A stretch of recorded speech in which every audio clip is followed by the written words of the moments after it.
अस्सलाम वालेकुम व्यूअर्स, कैसे हैं आप? उम्मीद करता हूँ अल्लाह के फजल और शुक्र के साथ आप सब लोग खैरियत से होंगे।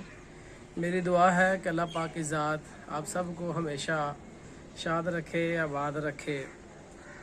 पिछले 3-4 दिनों से मैं आप सब दोस्तों की जो कॉल्स हैं उनको रिस्पॉन्ड नहीं कर पा रहा। उसकी एक रीज़न है कि एक ट्रेजेडी हो गई हमारे साथ कि मेरे वाला साहब एक रोड हादसे में एक्सीडेंट में उनकी डेथ हो गई है। इन्ना लिल्लाहि व इन्ना इलैहि राजिऊन। अल्लाह पाक उनकी मग़फ़िरत फरमाए। कल उनका जनाजा था और 10वें तक मैं जितने भी मेरे ये फार्मिंग के काम है, रूटीन्स हैं, मैं इनको नहीं करना चाहता। जब भी मैं ये वापस इस काम की तरफ आऊँगा मैं आप दोस्तों के साथ वीडियो में बनाऊंगा, अपने बर्ड्स की लगाऊंगा। अगला जो अपना हमारा लाहे अमल होगा, मैं इस काम को कंटिन्यू रखता हूँ या नहीं रखता, इसके बारे में उसमें डिटेल में बात होगी। अभी मैं आप लोगों से ये रिक्वेस्ट करना चाह रहा हूँ कि खुदा के लिए मुझे इन दिनों में कॉल ना की जाए। मैं पहले ही बहुत डिस्टर्ब हूँ, मुझे बहुत ज़्यादा कॉल्स आ रही हैं। मैं माज़रत भी चाहता हूँ कि मैं आपको रिस्पॉन्ड नहीं कर पा रहा, व्हाट्सएप पे मैसेजेस और कॉल्स को रिस्पॉन्ड नहीं कर पा रहा। तो ये जो वीक है, इस वीक में आप सबका बहुत शुक्रिया, मुझसे रब्ता ना करें इस वक्त में। और दूसरी, मैं थ्रू सोशल मीडिया कुछ बातों की तरफ ना नज़र करवाना चाहता हूँ। हमारे हुकाम बाला को तो बहुत ज़्यादा लोग बहुत कुछ कहते हैं, बहुत दरख्वास्तें करते हैं, कोई इस तरफ गौर नहीं करता। लेकिन मैं आप दोस्तों के थ्रू अपने इस चैनल या और दोस्तों से कहूँगा कि इसको शेयर करें। ये बात सब दोस्तों तक पहुँचनी चाहिए। हमारा जो सियालकोट टू किंगरा रोड है, ये टूट फूट का शिकार था और ये इतना टूट फूट का शिकार था कि सियालकोट जाना मुश्किल था। लेकिन जाना मुश्किल था, लेकिन जाने सेफ थी। जानी नुकसान शायद ही कभी होता था। अब ये हो गया है कि ये रोड बहुत अच्छा बन गया है, जिसकी वजह से ट्रैफिक इतनी ज़्यादा है कि हर हफ्ते कोई ना कोई जान जा रही है। और हमारे जो ये स्पेशली बड़ी गाड़ियों के ड्राइवर हैं, मैं इनसे रिक्वेस्ट करना चाहता हूँ कि आप लोगों के लिए तो शायद ये कत्ल होगा जो आप करके बड़ी शान से जाके ड्राइवर इकट्ठे होकर बताते हैं मैं अन्य बंदे मारे, मैं अन्य बंदे मारे। इनके हाँ ये मशहूर है, मैं ये ड्राइवरों की बात कर रहा हूँ जो बड़ी गाड़ियाँ चलाते हैं। इनके यहाँ मशहूर है कि बंदा ड्राइवर ही तब बनता है जब बंदा कोई बंदा मार ले। मैं इनको बताना चाहता हूँ कि आपके एक बंदे को मारने से, एक बंदे को कत्ल करने से आप लोग ये नहीं सोच सकते कि उसके पीछे कितने लोगों को आपने क्या नुकसान दिया है।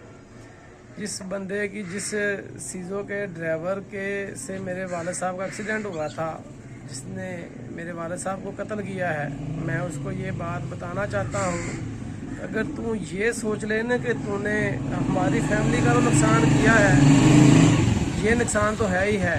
अगर तू ये सोच ले ना तूने इस इलाके का एजुकेशन डिपार्टमेंट का कितना बड़ा नुकसान किया है, तो तू समझ जाएगा कि तूने ये क्या हरकत कर दी है, तूने किस चीज़ को का नुकसान किया है। हमें वो ज़ात जो है वो किसी ना किसी तरह से सब्र दे देगी। अगर तुझे इस बात का अभी तक अंदाज़ा नहीं हुआ तो ऐसा कर के सियालकोट में एजुकेशन से रिलेटेड लोगों की फेसबुक वॉल चेक कर लो, आपको पता चल जाएगा कि क्या नुकसान सियालकोट में एजुकेशन डिपार्टमेंट का हुआ है। मेरे वालिद साहब deputy district education officer Sialkot थे और वो कैसे इंसान थे, क्या थे, इस बात का अंदाज़ा मेरे वाल पे भी उनके जनाजे की वीडियो है। और सियालकोट में एजुकेशन से रिलेटेड हर बंदे की वाल चेक कर सकते हैं फेसबुक की, आपको पता चल जाएगा वो कैसे इंसान है। सिर्फ मैं ये नहीं बताना चाहता कि मैं अपने वालिद साहब की बड़ाई बयान करूं। मेरा मकसद ये है, मैं ये चाहता हूं कि किसी भी ऐसे बंदे को लाइसेंस नहीं मिलना चाहिए जो ड्राइविंग ना कर सकता हो। जो ड्राइविंग का एक टेस्ट है जो गवर्नमेंट का शेड्यूल्ड है, जो रिक्वायरमेंट्स हैं वो उनको पूरा करे तो उसको ड्राइविंग लाइसेंस मिलना चाहिए। और जिस गाड़ी के साथ मेरे वालिद साहब का हादसा हुआ है उसमें जो ड्राइवर नहीं था वो हेल्पर था, कनेक्टर था, जिसने वो गाड़ी कनेक्टर को दी हुई थी। ड्राइवर साहब खुद साथ बैठे हुए थे। तो मैं ये चाहता हूँ कि यार किसी बंदे की इतनी हिम्मत क्यों पड़े कि वो 100-200 वाली गाड़ी में, बड़ी सीजो गाड़ी में लोगों को बिठा के और उसके बाद लाइसेंस भी ना हो और वो मेन रोड पे निकल जाए। ये हमारे कानून की कमज़ोरी है। इससे साबित होता है कि हमारे मुल्क में कानून की हुक्मरानी नहीं है।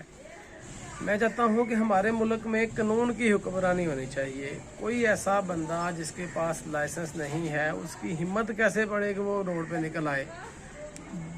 डेली बेस पे लोगों को इस हादसा का शिकार हो रहे हैं।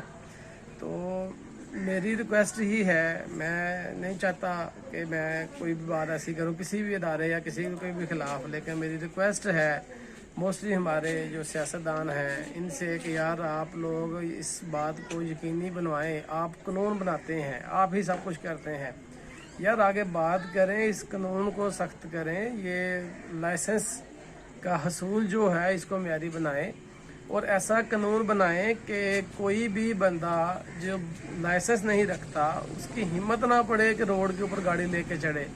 हम लोग मिसालें देते हैं दुबई की, सऊदीया की या किसी और मुल्कों की, वहाँ जाके देखें आप, किसी की जरूरत नहीं है कि वो मोटरसाइकिल भी बगैर लाइसेंस के चला ले। यहाँ पे बड़ी जो गाड़ियाँ हैं, बसेज हैं जिसमें 100-100, 200, 300 लोग बैठते हैं, यार वो गाड़ियाँ लोग बगैर लाइसेंस के चला रहे हैं।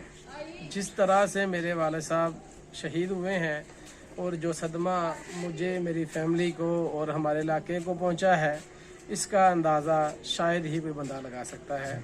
और मैं इजाज़त चाहूँगा और माज़रत चाहूँगा कि मैं आपकी कॉल्स को रिस्पॉन्ड नहीं कर सका। अल्लाह हाफिज़।